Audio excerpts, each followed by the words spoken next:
ជ្ឈមាបដិបទានាថ្ងៃពេញបូរមីខែកក្កដា589ឆ្នាំមុនគ្រិស្តសករាជនាវេលាល្ងាចគ្រាព្រះទនគរបរិជារដ្ឋអស់ស្ដង់កុដរលត់ទៅហើយព្រះច័ន្ទពេញវង្សក៏បានរះឡើងបន្តគ្នា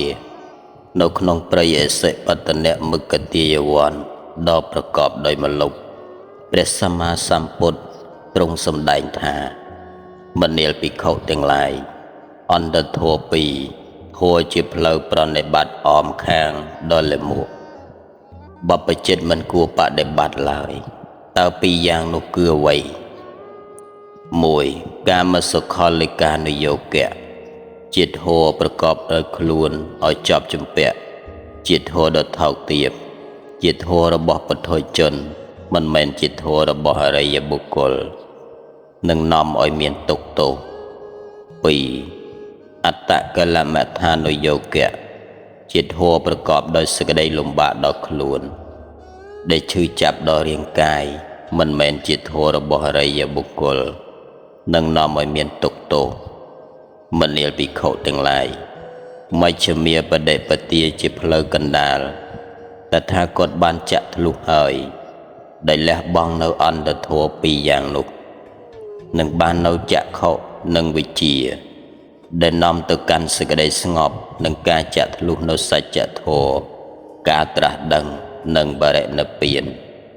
មនាលភិក្ខុទាំងឡាយអ្វីទៅជាមជ្ឈមាបដិបទានោះគឺជាអរិយអដ្ឋង្គិកមៈផ្លូវដ៏ប្រសើរប្រកបដោយអង្គ8ប្រការមានឈ្មោះដូចតទៅ1សមាទិដ្ឋិការយល់ត្រូវ2សមាសង្កបៈការត្រេះរិះត្រូវ3សមាវាចាសម្ដីត្រូវ4សមាកមន្តៈការងារត្រូវ5សមាជីវៈការចិញ្ចឹមជីវិតត្រូវ6សមាវាយាមៈការព្យាយាមត្រូវ7សមាសតិការរលឹកត្រូវ8សមាសមាធិការតម្កល់ចិត្តឲ្យនឹងត្រូវបន្ទាប់មកព្រះសម្មាសម្ពុទ្ធបានពន្យល់ដល់ភិក្ខុទាំងឡាយអំពីអរិយសច្ចៈ4 1ទុក្ខអរិយសច្ចៈ2ទុក្ខសមុទយអរិយសច្ចៈ3ទុក្ខនិរោធអរិយសច្ចៈ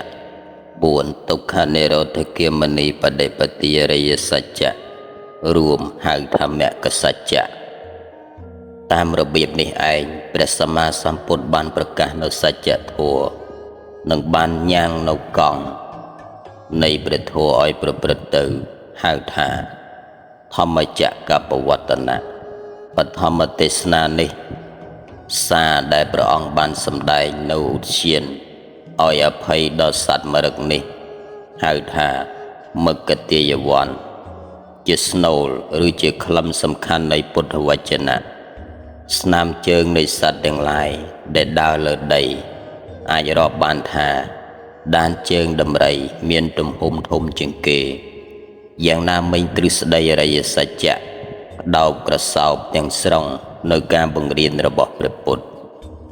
ដោយពន្យល់នៅអរិយសច្ចៈនីមួយៗព្រះសាស្តាបានមានពុទ្ធដីកាថាមនាលភិក្ខុទាំងឡាយ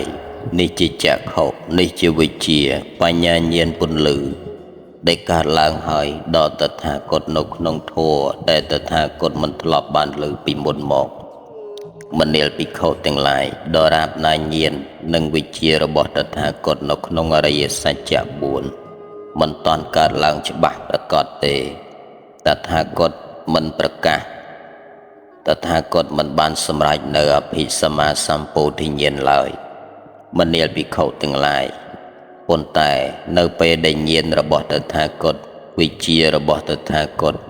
នៅក្នុងអរិយសច្ចៈកើតឡើងប្រកបពេញបរិបូរណ៍ហើយពេលនោះទៅតថាគតប្រកាសថាតថាគតបានសម្រេចនៅអភិសម្មាសម្ពោធិញ្ញាណហើយញាណនឹងចក្ខុបានកើតឡើងដល់តថាគតមិនញាប់ញ័រគឺចិត្តរបស់តថាគតដែលបានរួចរដោះ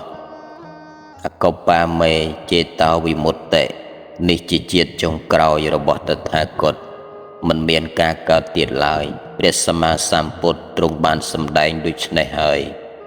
បញ្ចវគយភិក្ខុមានចិត្តជ្រះថ្លាសាទរចំពោះពាក្យនៃព្រះដ៏មានព្រះភិក្ខ